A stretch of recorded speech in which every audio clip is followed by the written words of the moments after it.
السلام علیکم ورحمۃ اللہ وبرکاتہ۔ الحمد للہ وکفیٰ وسلام علی عبادہ الذین اصطفیٰ۔ اشہد ان لا الہ الا اللہ وحدہ لا شریک لہ واشہد ان محمدا عبدہ ورسولہ صلی اللہ علیہ وآلہ وسلم۔ اللہم صلی علی محمد وعلی آل محمد کما صلیت علی ابراہیم وعلی آل ابراہیم انک حمید مجید۔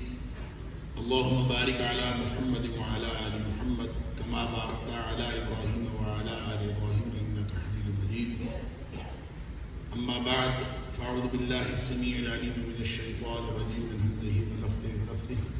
بسم اللہ الرحمن الرحیم۔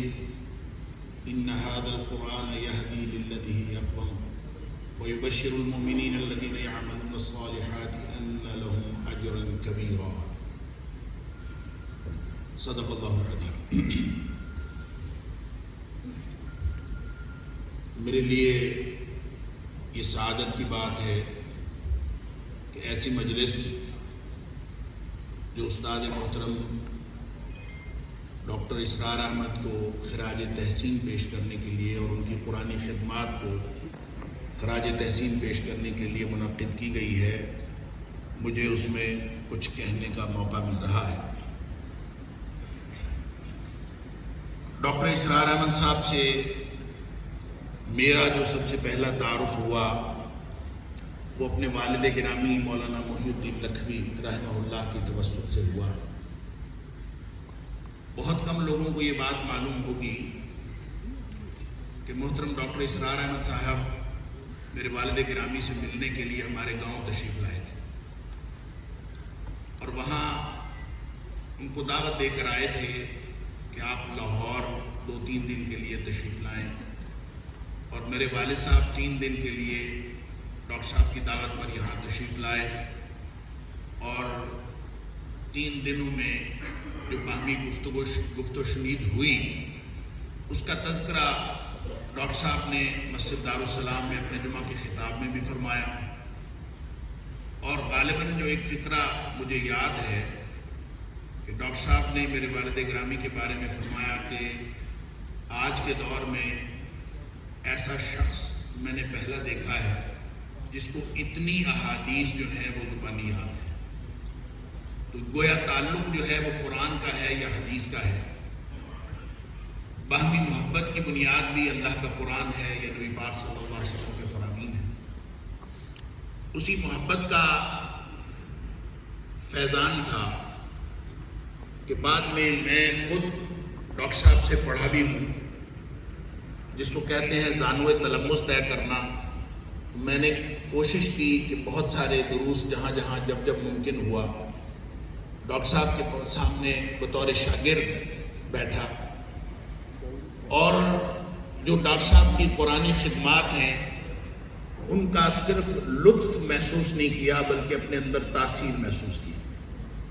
اور مجھے یہ کہنے میں کوئی بات نہیں ہے کہ میں قرآن کا ایک چھوٹا سا طالب علم ہوں، لیکن اپنے اندر قرآن حکیم کے ساتھ جو جڑاؤ ہے، قرآن حکیم کے ساتھ جو لگاؤ ہے، اس کے حوالے سے ڈاکٹر صاحب کی جو رجوع الی القرآن کی تحریک ہے یا ڈاکٹر صاحب کے دیے ہوئے جو دروس ہیں ان کی تاثیر میں اپنے اندر محسوس کرتا ہوں، اور قوت عمل کی تحریک بھی محسوس کرتا ہوں۔ اللہ تعالیٰ ڈاکٹر صاحب کو جزائے خیر دے، اور صدقہ جاریہ کے طور پر جو ان کے ہزاروں لاکھوں شاگرد ہیں وہ ان کے لیے قبول فرمائے۔ ڈاکٹر صاحب کے جو قرآنی خدمات ہیں ان کو آپ جتنے بھی حوالوں سے دیکھیں گے، ڈاکٹر صاحب نے اپنا اگرچہ سائنسی حوالے سے بھی جو اکتشافات ہیں ان کو بھی اپنا موضوع بنایا، geopolitical situation, end of times یعنی جو قیامت کے احوال ہیں ان کو بھی ڈاکٹر صاحب نے خصوصی طور پر موضوع بنایا۔ تاریخ کے ساتھ خصوصی شغف تھا۔ اقبال، اللہ تعالیٰ نے ان کو ایسا استحضار عطا فرمایا تھا اقبال کے حوالے سے۔ تو یہ ساری چیزیں آپ کو قرآن حکیم کے دروس کے اندر ڈاکٹر صاحب کے یعنی دروس کے اندر ملتی ہیں، لیکن میرے خیال میں یہ ساری ڈاکٹر صاحب کی خدمات نہیں ہیں، بلکہ اصل خدمت جو ڈاکٹر صاحب کی ہے وہ یہ کہ انہوں نے عام آدمی کو قرآن کے قریب کیا۔ قرآن ایک معجزہ ہے۔ نبی اکرم صلی اللہ علیہ وسلم نے فرمایا کہ یہ قرآن جو ہے یہ معجزہ ہے۔ نبی پاک صلی اللہ علیہ وسلم کو جو معجزہ عطا ہوا وہ قرآن ہے۔ آپ نے فرمایا ما من الانبیاء نبی، نبیوں میں سے ہر نبی کو کوئی نہ کوئی معجزہ دیا گیا، الا اعطی ما آمن علیہ البشر۔ معجزے اس لیے دیے جاتے تھے کہ لوگ اس کے اوپر ایمان لاتے تھے، اس نبی کے اوپر۔ وَإِنَّمَا كَانَ الَّذِي أُوتِيتُ، اور نبی پاک صلی اللہ علیہ وسلم فرماتے ہیں جو مجھے معجزہ عطا کیا گیا، وحیاً، وہ یہ قرآن ہے، یہ وحی ہے، اوحاہ اللہ تعالی علیہ، جس کو اللہ تعالیٰ نے میرے اوپر بذریعہ وحی القا فرمایا۔ اب ظاہر ہے جب ہدایت کی بات ہے اور لوگوں کو اللہ کے ساتھ جوڑنے کی بات ہے تو سارے معجزے کوئی حصی تھا، کوئی نفسیاتی تھا، وہ کسی بھی طرح کا معجزہ تھا۔ اب یہ علمی معجزہ قیامت تک کے لیے ہے۔ نبی کریم صلی اللہ علیہ وسلم فرماتے ہیں کہ یہ اتنا طاقتور معجزہ ہے کہ میں اللہ سے امید رکھتا ہوں، ارجو من اللہ ان اکون اکثر تابعا یوم القیامہ، میں اللہ سے امید رکھتا ہوں کہ قیامت والے دن جو میرے پیروکار ہیں وہ سب سے زیادہ ہوں۔ کہنے کی بات یہ ہے کہ اس معجزہ کلام کے ساتھ جو جڑ جاتا ہے وہ امر ہو جاتا ہے۔ اللہ تعالیٰ نے قرآن کے ساتھ جڑنے والوں کی جو میں نے آیت پڑھی، ان ھذا القرآن یہدی للتی ہی اقوم، جو قرآن کے ساتھ جڑ جاتا ہے یہ ٹول ہے اللہ تعالیٰ نے عطا فرمایا ہے۔ حالات جتنے مرضی خراب ہو جائیں، جو جدید ٹیکنالوجی، یہ انفارمیشن ٹیکنالوجی، یہ اے آئی، آرٹیفیشل انٹیلیجنس، یہ کس طرح کے شاخسانے ہیں، کس طرح کا ہمارے لیے میدان بچھا رہی ہے کہ آہستہ آہستہ لگتا ہے مسلمانوں کے لیے دائرہ حیات تنگ ہو رہا ہے، اور مسلمانوں کے لیے دعوت دین کی جو تحریک ہے اس پر کام کرنا آہستہ آہستہ تنگ سے تنگ تر ہوتا چلا جا رہا ہے۔ لیکن دو ٹول اللہ تعالیٰ نے مسلمانوں کو ایسے عطا فرمائے ہیں کہ حالات جتنے مرضی خراب ہو جائیں، اگر یہ دو ٹول مسلمانوں کے پاس رہیں تو نہ ان کا کوئی بچہ بگڑ سکتا ہے اور نہ ان کا کوئی بڑا بگڑ سکتا ہے، اور نہ ہی ان کو اس طرح کے فتنے جو ہے نقصان پہنچا سکتے۔ وہ دو ٹول کیا ہیں؟ ایک ٹول اللہ کا قرآن ہے، ان ھذا القرآن یہدی للتی ہی اقوم، جو جڑے تو صحیح، کوئی اس کے ساتھ لگے تھے صحیح۔ اور دوسرا جو ٹول ہے وہ نماز ہے، 5 وقت کی نماز جو کوئی شخص پڑھتا ہے، ان الصلاۃ تنہی عن الفحشاء والمنکر، قرآن کا وعدہ ہے کہ آپ سینسرشپ عائد نہیں کر سکتے اپنے بچوں کے اوپر، لیکن اللہ کا دیا ہوا یہ نظام جو یہ دونوں ٹول جو ہیں یہ سینسرشپ عائد کر سکتے ہیں۔ آپ اگر بچوں کو نمازوں پہ لگا دیں، بچوں کو قرآن پہ لگا دیں اور خود بھی نماز اور قرآن کے ساتھ جڑ جائیں تو اس کے بعد آپ بے فکر ہو جائیں، اللہ تعالیٰ نے آپ کو فتنوں سے محفوظ کرنے کا بندوبست کر دیا۔ ڈاکٹر صاحب نے کیا کیا ہے؟ ایک ہی کام کیا ہے کہ ڈاکٹر صاحب نے لوگوں کو قرآن حکیم کے ساتھ جوڑا، اور اتنے سادہ انداز سے آپ پوری تفسیر کو جو بیان القرآن کے نام سے چھپی ہوئی ہے آپ سب واقف ہیں۔ میں اس کو جب پڑھتا ہوں، میں اکثر میرے زیر مطالعہ رہتی ہے، میں اس کو جب پڑھتا ہوں تو میں بعض اوقات حیران ہوتا ہوں کہ بہت زیادہ جہاں علمی بحث کی ضرورت ہوتی ہے، علمی مباحثے کی ضرورت ہوتی ہے، ڈاکٹر صاحب بڑے آرام سے بڑے سادہ الفاظ میں گفتگو کرتے ہوئے وہاں سے گزر جاتے ہیں اور اس کے اوپر کوئی علمی مباحثہ نہیں کرتے، کیونکہ ان کا جو مخاطب ہے وہ عام انسان ہے اور اس کو قرآن سے جوڑنا چاہتے ہیں۔ ڈاکٹر صہیب حسن صاحب نے ذکر کیا ان کے وحدت الوجود کے حوالے سے نقطہ نظر کا، تو یہ بڑی حیرانگی کی بات ہے کہ بڑے نازک موضوعات جو بالعموم ڈاکٹر صاحب نہیں چھیڑتے، لیکن یہاں انہوں نے سورہ حدید کی آیت نمبر 3 کے حوالے سے گفتگو کرتے ہوئے بڑا واضح انداز میں یہ کہا، اور یہ میرے خیال میں یہ ان کی دیانتداری ہے اور علمی دیانت ہے کہ انہوں نے کہا مجھے یہ سمجھ آئی ہے، اور بعد میں جو لوگ اس کے بارے میں سوچیں گے وہ سوچ لیں، اور اس کا رد کرنا چاہیں تو اس کا رد کر لیں، یہ ان کی علمی دیانت ہے۔ لیکن یہاں انہوں نے بات کرتے ہوئے خود یہ بتایا کہ شاید یہ غیر ضروری طور پر انہوں نے وحدت الوجود کے اوپر گفتگو کر دی۔ میں بطور طالب علم یہ سمجھتا ہوں کہ اس کی ضرورت نہیں تھی، کیونکہ وہ خود فرماتے ہیں کہ جتنے بھی وحدت الوجود کے قائل ہیں کسی نے بھی قرآن سے وحدت الوجود کو ثابت نہیں کیا. خود وہ فرماتے ہیں کہ اور حوالہ دیتے ہیں حضرت مولانا اشرف علی تھانوی رحمہ اللہ کا کہ وہ بھی وحدت الوجود کے قائل تھے، لیکن انہوں نے بھی قرآن سے اس کو ثابت کرنے کی کوشش نہیں کی. تو ایسا ایک معاملہ جس کے اوپر اسلاف سے بھی ہمیں کوئی ایسی رہنمائی نہیں ملتی، تو اس اور خاص طور پہ عوام الناس کے ساتھ جب آپ گفتگو کر رہے ہوتے ہیں تو یہ دو نظریات ہیں وحدت الوجود اور وحدت الشہود کے، یہ اتنے نازک نظریات ہیں کہ یہ توحید کی حدود کو جا چھیڑتے ہیں اور اس سے بہت خطرناک نتائج نکلنے کا امکان پیدا ہو جاتا ہے. یہ علمی مباحث ہیں، اس کو لوگوں کے سامنے شاید اور عوام الناس کے سامنے اس طرح سے پیش کرنا شاید غیر ضروری تھا. بہرحال ڈاکٹر صاحب کے نقطہ نظر میں ایک بات تھی، اور جیسے ڈاکٹر شعیب حسن صاحب نے فرمایا کہ مجھے اس سے اتفاق نہیں ہے، مجھے بھی بطور طالب علم زبردست اختلاف ہے ان کی اس رائے سے. اس کے علاوہ ایک اور ڈائیکاٹمی میں نے دیکھی ڈاکٹر صاحب کی گفتگو میں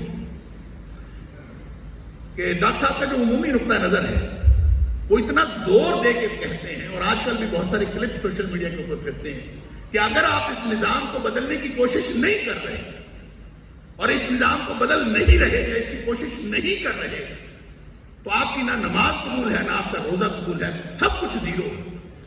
یہ اتنے زبردست طریقے سے وہ زور دے کے کہتے ہیں کہ اندر ہل جاتا ہے بندے کا. اور ڈاکٹر صاحب کا جو انداز ہے وہ ماشاءاللہ وہ پورا اندر تک تاثیر انسان محسوس کرتا ہے. لیکن میں نے خود زمانہ طالب علمی میں ڈاکٹر صاحب کے محاضرات سنے. ڈاکٹر صاحب نے سیاسی محاضرات کیے تھے جناح ہال میں 1988 یا 89 کی بات ہے. تو ہم یونیورسٹی سے بس لے کے جایا کرتے تھے اور وہ محاضرات سننے کے لیے، اور اس میں ڈاکٹر صاحب نے کہا تھا کہ میں آخری دن عملی عملی طریقہ بتاؤں گا کہ ہم نے کیا کرنا. ہم بڑے خوش تھے.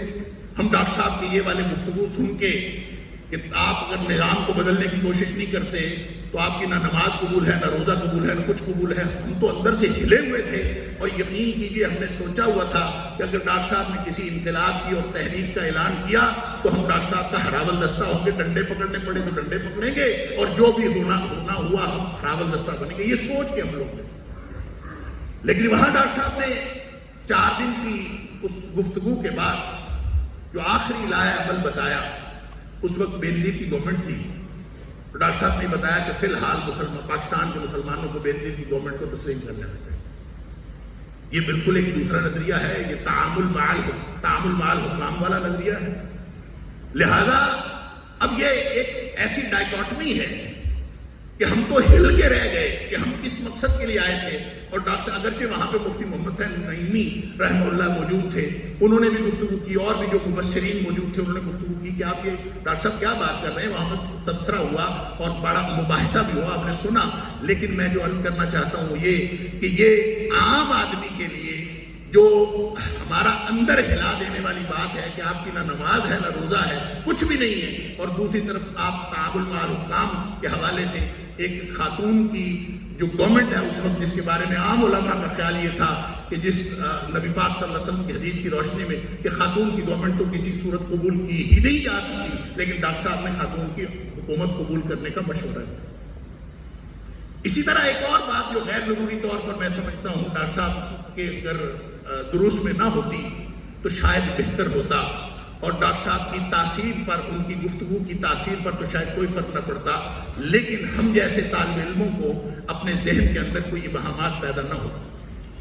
وہ قرآن حکیم کا جو داخلی نظم ہے اس کے حوالے سے جو قرآن کو جوڑے قرآن کی صورتوں کا جو جوڑا بنانا ہے، یہ اگر نہ بھی بنایا جاتا تو میرے خیال میں عوام الناس کو پورا ابلاغ ہو رہا تھا اور قرآن کی جو تاثیر تھی وہ پہنچ رہی تھی. بہرحال یہ جتنی بھی باتیں ڈاکٹر صاحب محترم نے کی ہیں، مجھے ان کی نیک نیتی پہ ذرہ بھر کو شک نہیں.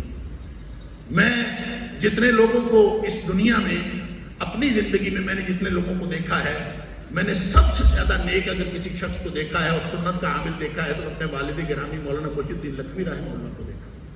اس کے بعد جو لوگ دین کے لیے پوری نیک نیتی سے کوشش اور کاوش کر رہے ہیں، ان میں ڈاکٹر اسرار احمد صاحب سر فہرست ہیں، اور میں ان کو خراج تحسین پیش کرتا ہوں اور میں یہ سمجھتا ہوں کہ اکیلا یہ قرآن کی تحریک نہیں، ان کی تنظیم اسلامی بھی اور جتنے ان کے ہزاروں لاکھوں شاگرد ہیں، یہ سب ان کا صدقہ جاریہ ہے۔ میں خود ان کا صدقہ جاریہ ہوں۔ اللہ تعالیٰ ان کی حسنات کو قبول فرمائے اور ان کی سیئات سے درگزر فرمائے۔ وآخر دعوانا الحمدللہ رب العالمین۔